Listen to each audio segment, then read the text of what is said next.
नमस्ते दोस्तों, मैं हूं प्रदीप कुमार। आप देख रहे हैं डिजिटल मार्केट। वीडियो शुरू करने से पहले बता दूं, ये वीडियो एक एजुकेशनल पर्पस के लिए है। अगर आप स्टॉक मार्केट में कोई भी फाइनेंशियल इन्वेस्टमेंट करते हो तो अपने फाइनेंशियल एडवाइजर से सलाह जरूर लें या फिर अपनी सोच समझ के साथ ही स्टॉक मार्केट में इन्वेस्टमेंट करें।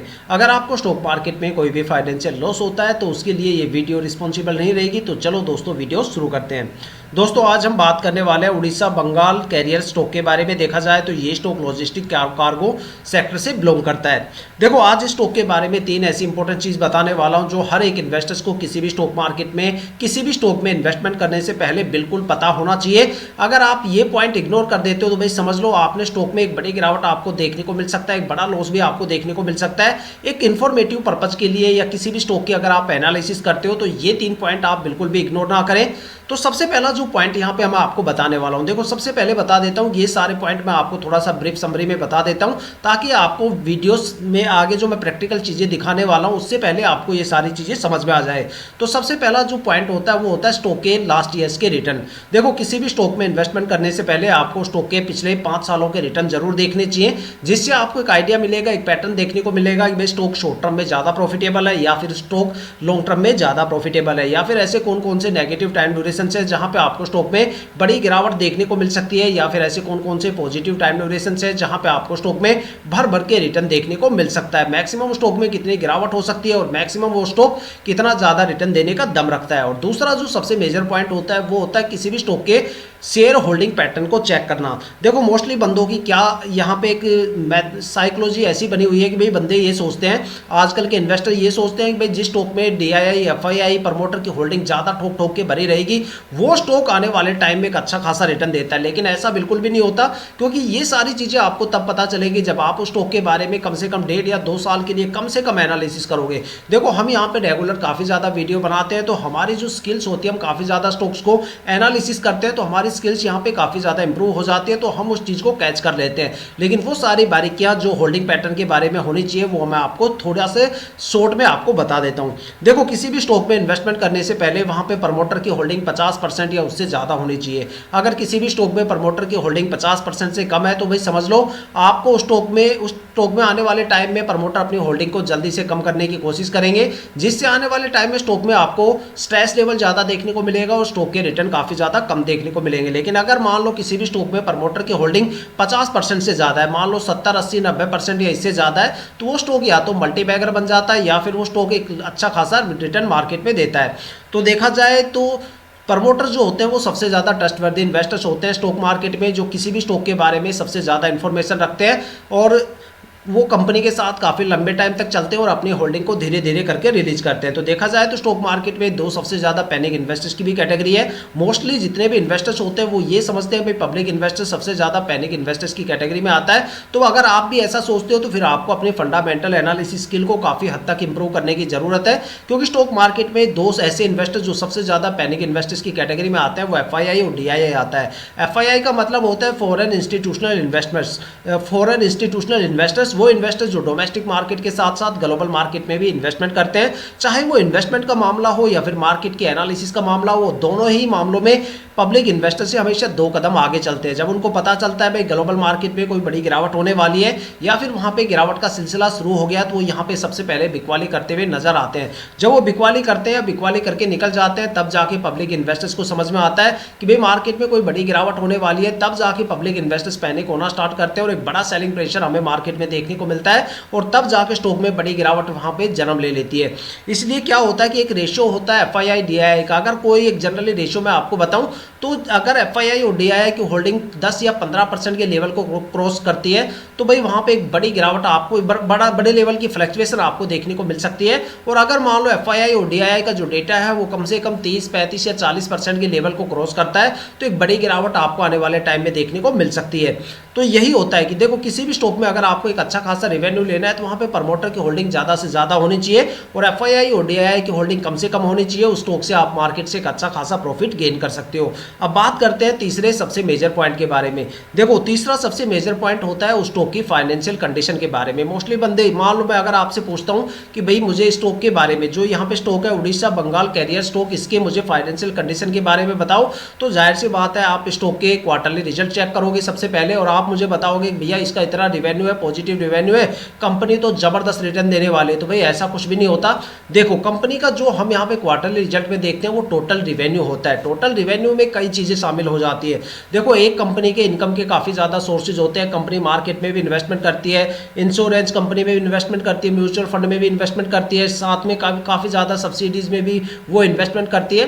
तो उन सारे इनकम सोर्स से मिला के टोटल रिवेन्यू बनता है। साथ में कंपनी का ऑपरेटिंग प्रॉफिट भी वहां पे शामिल होता है। तो इन सारी चीजों को मिला के टोटल रिवेन्यू बनाया जाता है। लेकिन इस टोटल रिवेन्यू में एक पार्ट ऐसा भी होता है जो सबसे खास होता है, वो होता है कंपनी का ऑपरेटिंग प्रॉफिट। देखो ऑपरेटिंग प्रॉफिट का मतलब होता है भाई कंपनी ने अपने स्टाफ के दम पे, अपने प्रोडक्ट के दम पे, अपने सर्विस के दम पे आखिर कितना रिवेन्यू जनरेट किया है। देखो जो अदर इनकम सोर्सेज है वो कंपनी के लिए तो बेनिफिशियल है, लेकिन आप एक इन्वेस्टर्स हो तो आपके लिए कंपनी का जो ऑपरेटिंग प्रॉफिट है वो सबसे ज्यादा मायने रखना चाहिए, क्योंकि उससे पता चलता है भाई कंपनी की एक्चुअली परफॉर्मेंस कितनी है, कंपनी रिवेन्यू भी जनरेट कर पा रही है या फिर हाथ पे हाथ रखे बैठी है या फिर बड़ी चपेट लगने वाली है इन्वेस्टर्स को। तो ये सारी चीजें पता चल जाती है ऑपरेटिंग प्रॉफिट के साथ। इसके साथ दो और भी पॉइंट होते हैं जो फाइनेंशियल कंडीशन में हमें बिल्कुल देखना चाहिए। कंपनी की जो फाइनेंशियल कंडीशन है उसमें देखना चाहिए। सबसे पहला जो दूसरा सबसे जो मेजर पॉइंट है वो है यहाँ पे कंपनी के रिजर्व के बारे में। मान लो आपकी सैलरी कुछ भी है और आपने अपने बैंक अकाउंट में सेविंग कर रखी है 25, 30, 40 लाख रुपए की, तो भाई हम कह सकते हैं कि भाई आप फाइनेंशियली कंडीशन पे काफी ज्यादा मजबूत हो, आपने एक अच्छा खासा अमाउंट रिजर्व कर रखा है अपने बुरे टाइम के लिए, ठीक है।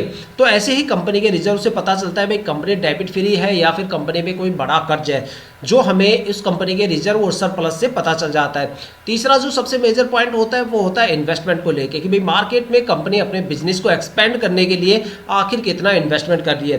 कुछ कंपनी ऐसी होती है जो अपने बिजनेस को एक्सपेंड करने के लिए बिल्कुल भी इन्वेस्टमेंट नहीं करती, उनका सारा बिजनेस एक सीमित दायरे में रह जाता है और उसी सीमित दायरे में सिमट के उनका बिजनेस रह जाता है। तो उसमें आपको स्कोप भी कम मिलेगा, साथ में स्टॉक में रिटर्न भी काफी ज्यादा कम देखने को मिलेंगे। लेकिन अगर कोई कंपनी अपने बिजनेस को एक्सपेंड करती है तो वहां पे लाइफ साइकिल जो स्कोप रहेंगे वो भी आपको ज्यादा में देखने को मिलेंगे, साथ में उस स्टॉक में आपको रिटर्न भी काफी अच्छा देखने को मिलता है। तो अब ये सारे तीनों पॉइंट जो मैंने आपको बताया, ये यहाँ पे आपको स्टॉक के बारे में प्रैक्टिकल में आपको बताता हूँ। अगर सबसे पहले बात करें स्टॉक के पिछले 5 साल के रिटर्न के बारे में, तो भाई स्क्रीन पे मैंने ये सारे रिटर्न आपके सामने रख दिए हैं। ये शॉर्ट टर्म और लॉन्ग टर्म के अलग अलग टाइम ड्यूरेशन के हिसाब से स्टॉक के पिछले 5 सालों के रिटर्न है। ये सारे रिटर्न आप किसी भी फाइनेंशियल वेबसाइट पे भी चेक कर सकते हो या फिर अपनी ब्रोकरेज एप्लीकेशन पे भी चेक कर सकते हो। तो देखा जाए तो भाई पिछले 5 सालों में स्टॉक ने कोई भी खास प्रदर्शन यहाँ पे नहीं किया। लगातार एक बड़ी गिरावट स्टॉक में हमें देखने को मिली है। हालांकि स्टॉक को मार्केट में आए हुए 3 साल का टाइम हुआ है, लेकिन यहाँ पे जो डेटा है बिना मार्केट में आने के पहले का भी यहाँ पे परफॉर्मेंस चार्ट इन्होंने दे रखा है। तो आप सोच सकते हो भाई स्टॉक में बड़ी गिरावट यहाँ पे हमें देखने को मिल रही है। स्टॉक में लगातार बड़ी गिरावट हो रही है। यहाँ पे जो हमें पॉजिटिव मोमेंटम देखने को मिल रहा है वो तो एक 9 मंथ के टाइम ड्यूरेशन पे मिल रहा है, जहां पे स्टॉक में मात्र 0.38% का रिटर्न है। और अगर एक दूसरा जो यहां पे टाइम ड्यूरेशन है वो 1 वीक का है, जहां पे 0.02% का यहां पे माइनर सा रिटर्न देखने को मिलता है। इसके अलावा स्टॉक में कोई भी रिटर्न हमें देखने को नहीं मिलता, चाहे वो शॉर्ट टर्म हो या फिर लॉन्ग टर्म हो। जैसे स्टॉक के पिछले 5 साल के रिटर्न है उसके बेस पे तो हम यही अंदाजा लगा सकते हैं कि भाई ये स्टॉक ना तो शॉर्ट टर्म में प्रॉफिटेबल है ना ही ये लॉन्ग टर्म में है। अब देखो, अब बात करते हैं स्टॉक के होल्डिंग पैटर्न के बारे में। अगर स्टॉक के होल्डिंग पैटर्न की बात करें तो भाई यहाँ पे अगर प्रमोटर की होल्डिंग की बात करें तो पिछले साल प्रमोटर की होल्डिंग 67.23% थी, जो इस साल भी 67.23% है। तो यहाँ पे हमारे 2 पॉइंट क्लियर हो जाते हैं। सबसे पहला पॉइंट कि भाई प्रमोटर की होल्डिंग यहाँ पे लगातार 50% से ज़्यादा है, और दूसरा पॉइंट कि भाई प्रमोटर अपनी होल्डिंग को लगातार मेंटेन करके चल रहे हैं। देखा जाए तो क्वार्टर टू क्वार्टर हमें प्रमोटर की होल्डिंग में कोई भी चेंजेस देखने को नहीं मिलता, जिसका मतलब है कि प्रमोटर स्टॉक के साथ काफ़ी लंबे टाइम तक रुकने वाले हैं और धीरे धीरे करके अपनी होल्डिंग को कम करने वाले हैं। अगर देखा जाए तो स्टॉक मार्केट में 2 सबसे ज्यादा पैनिक इन्वेस्टर्स की अगर कैटेगरी की बात करें, DII और FII की होल्डिंग की, तो भाई DII की होल्डिंग पिछले साल 0% थी, जो इस साल भी 0% है।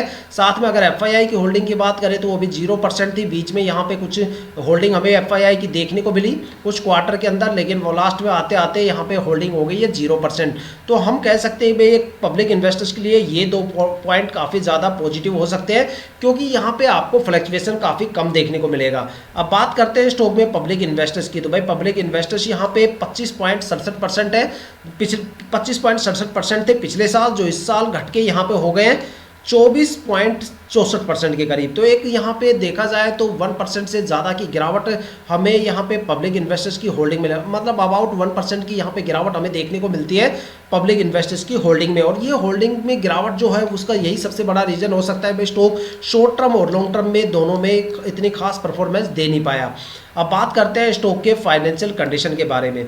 देखो यहाँ पे अगर कंपनी का जो डेटा मैं आपको दिखाऊंगा वो यहाँ पे करोड़ों की टर्म में चल रहा है। अगर यहाँ पे कंपनी के टोटल रिवेन्यू की बात करें तो भाई 2023 में कंपनी का रिवेन्यू 93 करोड़ था, जो इस साल घट के 77 करोड़ हो गया है। तो एक बड़ी गिरावट यहाँ पे कंपनी के टोटल रिवेन्यू में आई है। अब बात करें कंपनी के टोटल खर्चों के बारे में, तो भाई खर्चे यहाँ पे पिछले साल 89 करोड़ के आसपास थे, जो यहाँ पे कम होके 74 करोड़ के आसपास आ गए। तो देखा जाए तो इतने ज़्यादा कम भी नहीं हुए, जितने यहाँ पे रिवेन्यू है लगभग उसके बराबर ही, यहाँ पे उसके करीब ही यहाँ पे ये कंपनी के खर्चे भी चल रहे हैं। अब बात करते हैं कंपनी का जो सबसे मेजर पॉइंट होता है ऑपरेटिंग प्रॉफिट की। भाई कंपनी, मैंने देखो स्टार्टिंग में भी बताया था, ऑपरेटिंग पॉइंट काफ़ी ज़्यादा इंपॉर्टेंट पॉइंट है। देखो इससे पता चलता है कंपनी ने अपनी जो परफॉर्मेंस है, अपने स्टाफ के दम पे, अपने प्रोडक्ट और सर्विस के दम पे आखिर कितना रिवेन्यू जनरेट किया।